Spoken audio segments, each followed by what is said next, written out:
खिदमत है ठाकुर पुंछी का एक नावल। ये मन बड़ा चंचल है। आधी रात की भीगी भीगी सी चांदनी में उसने तारा को एक नए रंगो रूप में देखा। एक उदास थकी सी मतीन सूरत, सफेद लट्ठे की शलवार, छींट की कमीज, गर्दन के गिर लिपटा हुआ रेशमी दुपट्टा और इन पर बिखरी हुई आवारा जुल्फें और देखने को शर्मीला अलट सा अंदाज, जैसे पहली बार घर की चार दीवारी से बाहर निकली हो, जैसे पहली बार नजरें किसी से टकराई। अब उसके सामने होटल की नशा आलोद माहौल की ताराज थी। उसके हाथों की एक सीधी सादी देहाती लड़की थी और चारों तरफ आधे चांद की खुली हुई फिजा और बीच में टिमटिमाता हुआ सितारा, और वो तारा के शिफाफ मासूम चेहरे से अपनी नजरें ना हटा सका। ये अंदाजा ना लगा सका कि तारा की पलकों के झुकाव में कहां कहां की सरहदें मिलती, कहां कहां की तहजीबें आकर सताती। वो बहुत कुछ जानना चाहता था। कई सवाल एक साथ शऊर में उभरे, दबके। वो अपनी जुबान न खोल सका, सिर्फ खामोश बैठा देखता रहा। तारा को इन पस्तियों में और तन्हाइयों में उतारता रहा, जहां उसका एक छोटा सा घर था, सोना वैरान घर, जहां बरसों से पाजेब की नुकरई जनकार की जरूरत थी ताकि बरसों की जंग आलूद तन्हाइयां जनजना उठे, बरसों की मुंजमद तारीकियां यकबारगी जल उठे। कितने बरसों की तमन्ना थी, आज पूरी हुई। वो तारा को अपने पास बिठाकर बातें करना चाहता था। उसकी आवाज में जो दर्द था, उसके गीतों में जो महक थी, उसके रक्स में जो तड़प थी, उसके देखने के अंदाज में जो इज़्तिराब था, वो इन्हें करीब से देखना चाहता था। और आज तारा उसके पास बैठी हुई थी। एक ख्वाब हकीकत बन गया था। आज तारा बिला झिझक बातें कर रही थी, जैसे अपने काफिले से बिछड़े हुए साथी को पहचान लिया, जैसे बरसों से कदम मिलाकर चल रही है। उसकी बातों में कोई तसलसल न था। बच्चों की तरह एक बात अधूरी छोड़कर दूसरी का सिरा थाम लेती। उखड़ी उखड़ी बहकी सी बातें थी। एक रकासा के मुंह से वैसी बातें कुछ अजीब सी लगती थी, लेकिन वो इन चंद लम्हों में रकासा का लिबास उतार कर एक आम सादा से लिबास में थी, जैसे किसी की मासूम सी महबूबा होती है, जैसे किसी की मासूम सी बीवी होती है, अपने घर की चार दीवारी में बैठी हुई, किसी अपने से बातें करती हुई। बातें करते एकदम रुक गई, ठटक कर पूछा, मेरा नाम तो सब जानते हैं, तुम्हारा नाम क्या है? अपनापन खत्म हो गया, अजनबियत की चादर तन गई। वहां कोई घर न था, कोई महबूबा, कोई बीवी न थी। एक होटल था, हाली सुना, और एक रकासा थी, जिसकी हर बात में रक्स की थरक और खनक थी। उसने अपने प्यासे होंठों पर जबान फेरी, मेरा नाम किशोर है। तारा ने अजनबियत की चादर हटाने की कोशिश की। मैं तुम्हें हर रोज यहाँ देखती हूँ, देर तक बैठे रहते हो, क्या अकेले हो? उसने अस्बात में गर्दन हिलाई। हाँ, कोई ऐसा साथी भी नहीं जो वक्ती साथ दे सके, जैसे इस होटल की रातों में। उसने बात काट दी, मैं ऐसे साथ का कायल नहीं। तारा के होंठ मुस्कुरा उठे। फिर भी वक्ती साथ की तलाश में खोए खोए से रहते हो, इस माहौल में बैठे रहते हो। वो खामोश रहा। तारा उस पर झुक गई। ऐसा लगता है मैंने पहले भी तुम्हें कई बार देखा है, हर उम्र में देखा है। दूसरे लोगों की तरह तुम अजनबी नहीं दिखाई देते। किशोर ने तारा की आंखों में अपने माजी को झांकते हुए देखा। मैं इतना जानता हूँ कि तुम मेरे लिए अजनबी नहीं हो। मैंने तुम्हें कई बार देखा है।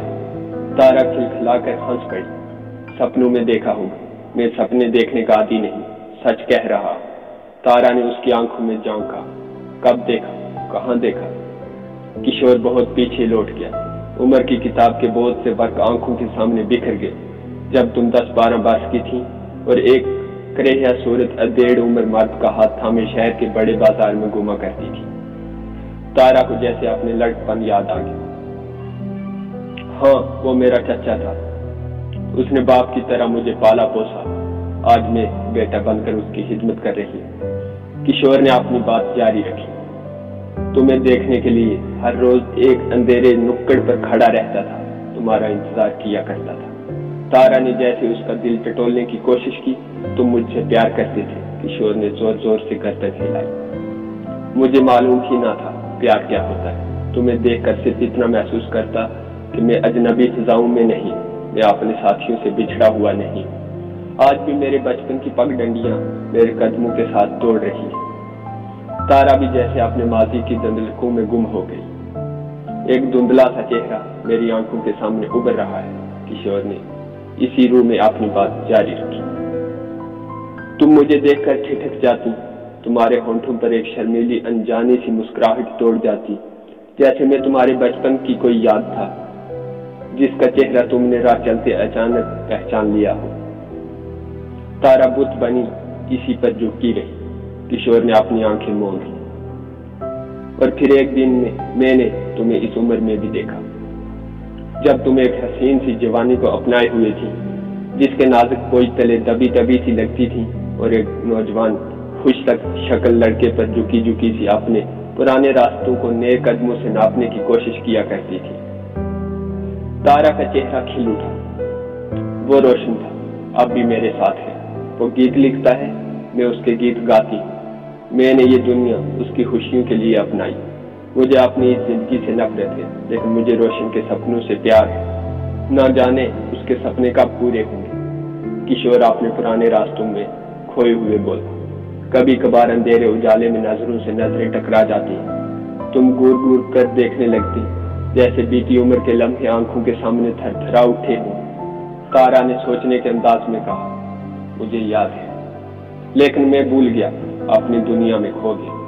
تارا پٹ پٹ اسے دیکھنے لگی۔ کشور نے اپنی بات جاری رکھی۔ پہلے مجھے ہر قدم پر خوبصورتی ملتی تھی، زندگی ملتی تھی، پھر مجھے بدصورتی سے دوچار ہونا پڑا، موت سے دوچار ہونا پڑا۔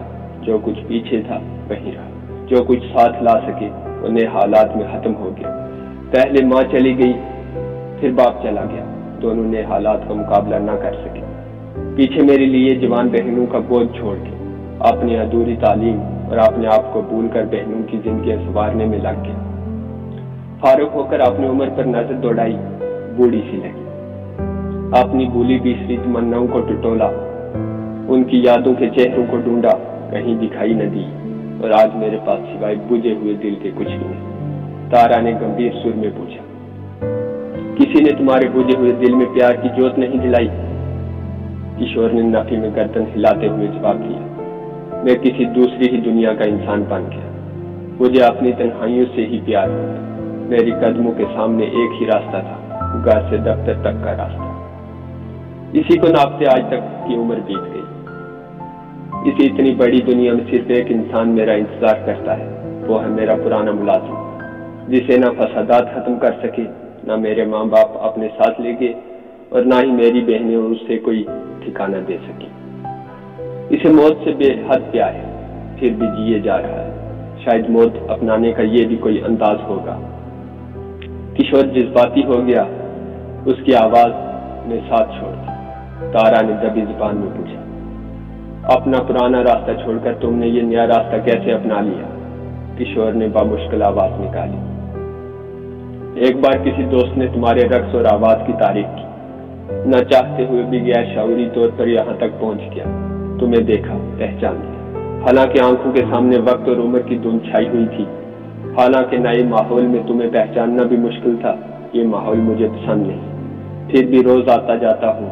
ایک خواہش تھی، آج پوری ہو گئی، اب نہیں آؤں گا۔ تارا نے اس کی آنکھوں میں جھانکا۔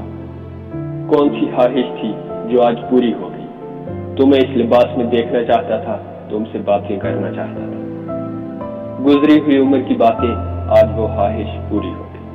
تارا کے چہرے پر ایک معصوم سی مسکراہٹ توڑ دی۔ تمہیں میرا رقص پسند نہیں؟ اس نے نفی میں گردن ہلائی۔ میں نے تمہارا رقص کبھی نہیں دیکھا، جب بھی دیکھا صرف ایک خاموش ساکن بت کو دیکھا۔ تارا نے اسی روح میں پوچھا، تمہیں میرے گیت بھی پسند نہیں؟ اس ماحول میں مجھے وہ بھی سنائی نہیں دیتی۔ تارا نے اس کا ہاتھ اپنے ہاتھ میں لیتے ہوئے کہا، تم میرے رقص اور گیتوں کے گاہک نہیں، لیکن کشور نے اپنا ہاتھ کھینچ لیا۔ آج 11 بجے کے بعد ہوٹل ریزرو ہے۔ تارا جیسے ہوٹل کی چار دیواری میں لوٹ آئی۔ ہاں، آج رقص نہیں ہوگا، رقص بھی آج ریزرو ہے۔ کس کے لیے؟ ایک برات کے لیے۔ یہ کون سی نئی بات ہے؟ برات تو یہاں روز آتی ہے۔ تارا نے بچوں کی طرح معصوم ہنسی ہنس کر کہا، اور شادیاں بھی روز ہوتی ہیں۔ میں سمجھا نہیں، ابھی نئے آئے ہو، ایک دن سمجھ جاؤ گے۔ تمہارا مطلب ہے؟ مطلب کچھ بھی ہو، लेकिन जब तक मैं यहाँ हूँ तुम अपने कदमों को रोक नहीं सकोगी। किशोर ने पूछा, और वो तुम्हारा रोशन? तारा ने अपनी बात जारी रखी। और तुम्हारी मौजूदगी में मुझे ये एहसास रहेगा कि मैं सिर्फ गैरों के लिए ही नहीं नाची, कोई अपना भी होता है और वही सब कुछ होता है। किशोर का दिल जोर जोर से धड़कने लगा। उसने दोबारा पूछा, और वो तुम्हारा रोशन? इसकी मौजूदगी में तुम्हें एहसास नहीं होता कि तुम अपनों के लिए नाच गा रही हो? तारा ने बच्चों की तरह मुंह बनाकर कहा, पहले वो मेरे साथ आया करता था, अब नहीं आता। क्यों? अब उसने मुझे मास्टर जी के हवाले कर रखा है, उन्हीं के साथ आती जाती है। लेकिन तुम्हारा गीतकार क्यों साथ नहीं आता? मुझे मालूम नहीं। मैं उससे मिलना चाहता हूँ, कभी ले चलूंगी अपने साथ। वो होटल में नहीं आ सकता, पूछ लूंगी। बारात आने का वक्त हो गया था। तारा मैनेजर के कमरे में चली गई। एक मुलाकात खत्म हो गई, एक इंतजार शुरू हो गया। शुक्रिया।